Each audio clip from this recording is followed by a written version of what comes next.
오늘은 히브리서 7장 제목은 갚을 수 없는 은혜를 받은 자의 삶이라는 제목으로 오늘 말씀을 전하고자 합니다. 히브리서는 논술이라 했지요. 논술은 그가 주장하고자 하는 것을 증거로 제시를 해야 되는 것입니다. 오늘 본문은 굉장히 길고 또 여러분들이 생소한 본문인 줄 압니다. 여기 본문에서 우리의 죄를 단번에 사했다고 합니다. 가장 중요하죠. 우리 인간은 누구나 죄를 지으면은 그 죄의 압박 속에 살아갑니다.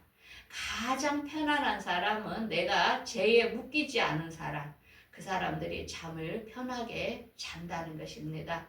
우리가 몸에 때가 껴도 어떻습니까? 몸에 물로 씻어야 좀 깨끗한 느낌을 받잖아요.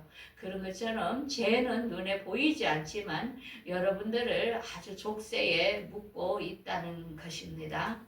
그래서 이 죄라는 것이 뭘까? 우리가 죄의 정의를 잘 알아야 됩니다. 우리가 날마다 누구를 미워하고 또 간음하고 살인하고 이런 죄는 세상 죄에 속합니다. 그래서 세상에서도 감옥에 가서 그 형벌의 죄를 받는 것입니다. 그런데 이 죄를 죄로 정의하는 게 아니고 하나님께서 정의하는 죄는 틀립니다. 하나님께서 정의하는 죄는 하늘나라의 법을 어긴 사람을 죄인이라고 하는 것입니다. 자, 하나님의 법은 뭐냐면은 하나님의 말씀을 거역하는 것을 죄라는 것입니다. 우리 인류의 최초 조상 아담과 하와에서 하나님께서 선악과를 먹지 마라 하는 그 명령을 했지만 그가 그 말씀을 거역했던 것입니다. 이들이 어떤 윤리적인 세상 죄를 지은 게 아닙니다. 그런데 하나님의 말씀을 거역함으로 인하여 죄가 우리 인류에게 들어왔다는 것입니다. 그래서 이 죄라는 죄를 씻기 위해서 구약에서는 제사장들이 짐승을 잡아 날마다 이렇게 번제로 드렸습니다. 그런데 신약에 와서 예수님은 이러한 인류의 죄를 단번에 십자가에서 해결을 해줬다는 것입니다. 그래서 우리가 불교계에서 아주 유명한 성철 스님을 알 수 있지요. 그는 삶이 너무나도 검소하고 참으로 검소하게 살았습니다. 그런데 그런 사람이 마지막에 한 말이, 한 유언이 무엇이냐면 이렇게 말을 했습니다. 내 죄는 산보다 높고 바다보다 깊은데 내 어찌 감당하랴. 내가 80년 동안 포교한 것이 헛것이로다. 우리는 구원이 없다. 죄값을 해결할 자가 없기 때문이다. 딸 피리와 54년을 단절하고 살았는데 죽을 임종시에 찾게 되었다. 피리야, 내가 잘못했다. 내 인생을 잘못 선택했다. 나는 지옥에 간다. 여러분들, 종교를 잘못 선택함으로 결과가 지옥에 가는 이런 삶, 그동안 얼마나 많은 고행을 하면서 살았겠습니까? 너무 억울하지 않습니까? 또한 우리가 제일 중요한 것은 자녀에게 올바른 길을 인도해 주는 거죠. 그것처럼 인간이 죽음 앞에서 가장 비참한 것은 없는 것 같습니다. 그래서 우리는 정말 우리에게 죄라는 것을 다 담당을 하신 그 예수님이라는 분을 오늘 설명을 하고 있는 것입니다. 그때에 이 히브리서가 쓸 때의 당시에는 많은 사람들이 믿음에서 떠나는 상태였습니다. 로마의 황제의 핍박으로 인하여 많이 죽음을 당하는 그때였기 때문에 모든 사람들이 신앙을 배신하고 떠날 때에 이 사도 바울은 그들에게 정말 이 예수가 무엇인지를 정확히 알려줘야 될 그 시기였던 것입니다. 그래서 그때는 사람들이 천사나 아브라함 이런 사람들이 자기 조상들이 예수보다 더 낫다고 생각할 그때에 예수님을 증명을 해야 했던 것입니다. 그래서 오늘 본문은 예수님은 멜기세덱의 제사장과 같은 분이다. 그리고 예수님은 아브라함보다 높으신 분이다. 그리고 예수님은 우리 구약에 날마다 드리는 번제보다 단번에 죄를 해결한 분이다. 이 세계를 증명을 한 것입니다. 그래서 오늘 본문을 한번 보겠습니다. 첫 번째는 멜기세덱의 제사장이신 예수입니다.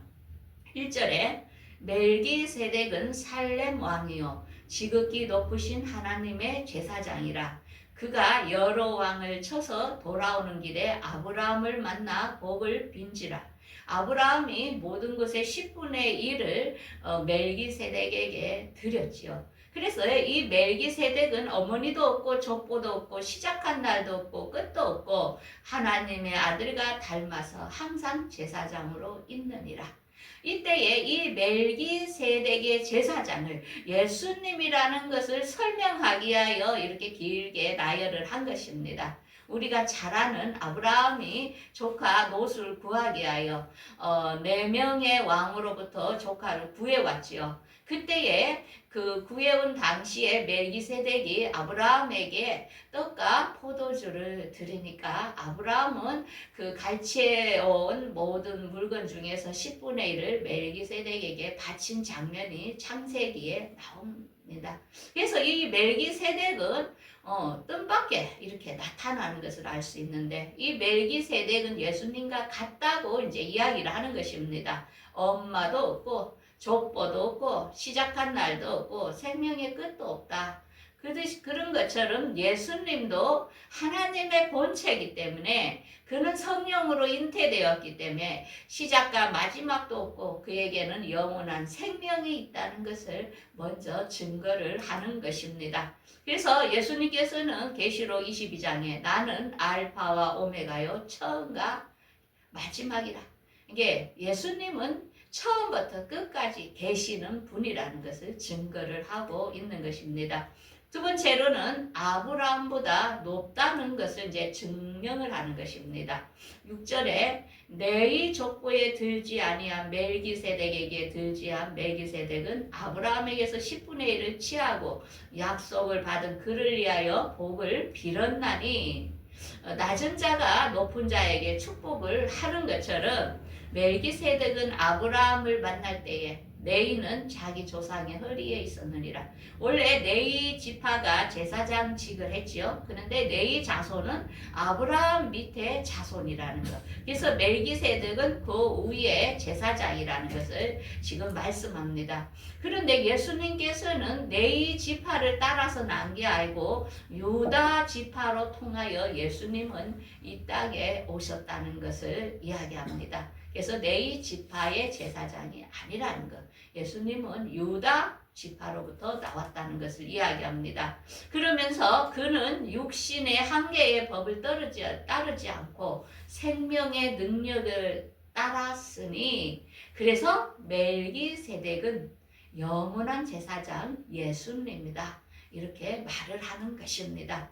그래서 아브라함은 예수님보다 낮은 자라는 것을 이제 증거하는 것입니다. 그래서 그때의 유대인들은 아브라함이 예수님보다도 높은 사람으로 아브라함이 자기들의 조상이라고 항상 자부했던 그런 사람들에게 예수님은 더 높은 사람이다 라고 증거를 하는 것입니다. 세 번째는 단번에 예수님은 우리의 죄를 대신했다는 것을 이제 설명을 해야 되는 것입니다.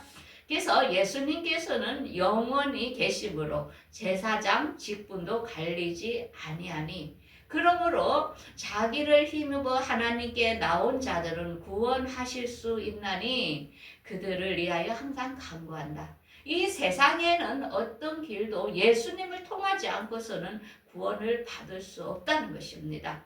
그래서 예수님, 하나님을 힘입어 예수 이름으로 우리가 나아갈 때 우리가 구원을 받는 것이지 어떤 선행과 어떤 행위 이런 게 아니라는 것을 우리에게 보여주고 있습니다. 그러면서 27절에 자기 죄를 위하여 다음에 백성의 죄를 위하여 날마다 드리는 제사를 할 필요가 없으니 이거는 그가 단번에 십자가에서 우리의 죄를 담당을 했다는 것입니다. 우리 장로님, 죄를 누가 담당했다고요? 예수님밖에는 예수님을 믿지 않아서 지옥에 가는 것입니다. 예수님이 나의 죄를 담당했다는 사실을 믿는 것은 내 힘이 아니고 성령께서 그렇게 알려주시고 우리가 깨닫게 되는 것입니다. 그래서 예수님만이 길이요 진리요 생명이라 했습니다. 그래서 우리가 모든 길은 이 성경 말씀 안에 있다는 것을 알아야 됩니다. 그러면서 이 하나님의 말씀, 내가 진실로 진실로 너희에게 이르노니 내 말을 듣고 또 나 보내시니를 믿는 자는 영생을 얻었고 심판에 이르지 아니하나니 사망에서 생명으로 옮겼느니라. 죄는 제일 중요한 건 말씀을 믿는 것입니다. 그럴 때 모든 게 사해진다는 것을 우리에게 알려줍니다. 그래서 어떤 아담으로부터 한 사람이 죄를 범함으로 우리에게 죄가 임했지만은 또한 예수님처럼 한 사람의 의인으로 말미암아 우리가 생명에 이르게 되었다는 것입니다. 그래서 아담과 예수님은 인류의 한 사람 한 사람을 대표한다는 것입니다. 자, 그래서 우리는 죄라는 정의를 바로 알아야 됩니다. 지금 살인죄를 지었다고 감옥에 있다고 그 사람이 구원을 못 받는 게 아닙니다. 그거는 이미 세상 죄에 대하여 벌을 받고 있는 것입니다. 근데 하나님께서는 죄는 무엇이냐면은 나를 믿지 않는 것이 죄라는 것입니다. 그 다음에 의에 대하여라 하는 것은 내가 아버지를 다시 보지 못할 것이니 부활을 믿지 못하는 사람이 있다는 것입니다. 의는 우리가 다시 살아나는 것이 의라는 것입니다. 우리가 부활하는 것이 의라는 것입니다. 그래서 우리가 다시 오실 예수님을 기다리는 게 의라는 것입니다. 그것도 믿지 않는 사람이 있다는 것입니다. 그 다음에 심판은 뭐냐면은 이 세상의 모든 왕들이 믿지 않음으로 하나님을 대적함으로 그들은 이미 심판을 받았다는 것입니다. 그런데 우리는 예수님을 믿음으로 사망에서 생명으로 옮겨 놓았다는 것입니다. 그래서 우리가 죄의 정의를 정확히 알아야 됩니다. 하나님의 말씀을 거역하는 게 죄입니다. 그래서 지옥에 가는 것입니다. 우리가 세상에 범죄한 사람들을 조롱하고 핍박할 게 아니고 그도 회개하면은 그도 구원받을 수 있다는 것입니다. 그래서 죄의 문제를 해결하기 위하여 우리 하나님께서는 이렇게 말씀하시죠. 너희 죄가 주원같이 많을지라도 예수님께 서로 하나님께 오면은 내가 그들을 눈과 같이 휘어지게 할 것이요. 진홍같이 붉은지라도 양털같이 희게 하리라. 하나님께 나오라는 것입니다. 나와서 내가 하나님 말씀을 믿지 못했습니다. 당신을 거역했습니다. 내가 예수님을 믿지 못했습니다. 나의 죄를 용서해 주세요 할 때 그도 살인자라도 간음자라도 다 구원을 해주시겠다고 약속을 합니다. 그 다음에는 우리 죄를 자백하면 그는 미쁘시고 의로우사 우리를 모든 불의에서 깨끗하게 해주신다는 것입니다. 그래서 이 말씀대로 많은 기독교인들이 날마다 입으로만 회개를 합니다. 잘못했다고. 그런데 진정한 회개는 뭐냐면은 하나님의 말씀으로 우리가 변화되는 걸 말하는 것입니다. 입으로만 회개한 게 회개가 아닙니다. 우리가 죄를 버리고 말씀으로 변화되는 삶이 우리가 진정한 회개의 완성이라는 것입니다. 그래서 우리는 예수님께서 우리 죄 때문에 엄청나게 십자가에서 그 희생을 치루었습니다. 그 십자가는 너무나도 쉬운 게 아니라는 것입니다. 우리가 다른 사람을 위해서 그 사람의 빚을 갚아주기 위해서 내가 어떤 억대라는 돈을 줘도 우리가 얼마나 고마워합니까? 그 사람 은혜를 평생 잊지 않겠지요. 그런데 예수님은 여러분들이 지옥에 갈 수밖에 없는데 그가 십자가에서 여러분들의 죄를 단번에 해결을 했다는 것입니다. 우리는 하나님의 은혜를 입은 우리들은 이제는 죄로부터 해방되어 하나님의 종이 되어 거룩함에 이르는 열매를 맺으라는 것입니다. 그래서 그렇게 할 때에 마지막은 영생이라는 것입니다. 그래서 죄의 삭은 사망이요 하나님의 은사는 그리스도 예수 우리 주 안에 있는 영생이라는 것입니다. 자, 그러면 우리가 오늘 본문의 말씀을 종합하다 보면은 우리는 예수님께 은혜를 입었고 이제는 죄인의 몸이 아니고 의인의 몸으로 우리가 옮겨놨습니다. 그러면은 우리가 어떻게 살 것인가? 첫 번째는 우리가 거룩하게 살아가라는 것입니다. 하나님의 말씀으로 날마다 입으로만 얘기하지 말고 삶을 바꾸라는 것입니다. 그 다음에 모든 사람과 화평하라는 것입니다. 화평하지 못한다는 것은 내 안에 악한 것이 나를 매여 있다는 것입니다.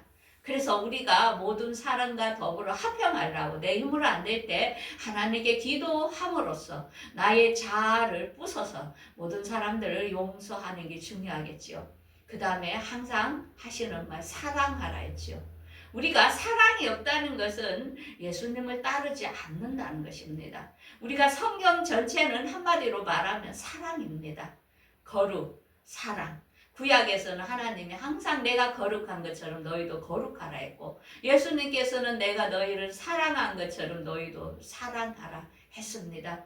여러분들 이 세 말을 잘 듣고 지금은 너무나 세상이 혼란하고 혼탁하며 악이 너무나 판치기 때문에 우리가 서로도 믿지 못하는 이런 무서운 시대에 살고 있습니다. 그렇지만 우리가 이때에 더욱더 거룩하고 모든 사람과 화평하며 사랑으로 살아갈 때에 많은 사람들이 저들이 예수 믿는 사람이구나 하면서 그들도 예수를 믿게 되는 것입니다.